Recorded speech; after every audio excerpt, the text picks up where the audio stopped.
The river flowed peacefully, and the wind carried the laughter of the young uns as they played without a care. Mischievous antics and sibling squabbles came as quickly as they faded, soothed by their father's gentleness. It felt as though these mundane days could go on forever, undisturbed by the outside world. Until one day, a loud bang echoed from the distance. Curious, the family of three set out to find the source of the noise. What greeted them were fallen tree and humans with their machines.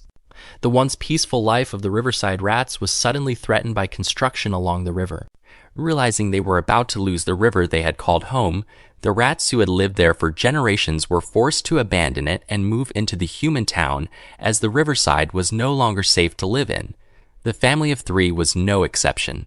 They, too, had no choice but to leave their home behind. But of course, finding a new place was not without its difficulties. Days and nights passed as they searched for a new home, all while trying to survive the dangers lurking around them. What seemed like an endless journey finally found a glimmer of hope when they came across the brown rats' territory. They asked to become part of the community. Unfortunately, believing all rats could live together in harmony was nothing but a mistake. Not only were they rejected, but worse, they were relentlessly pursued by the brown rats. After losing the gang, the father was uncertain about their next move when a voice suddenly called out to them.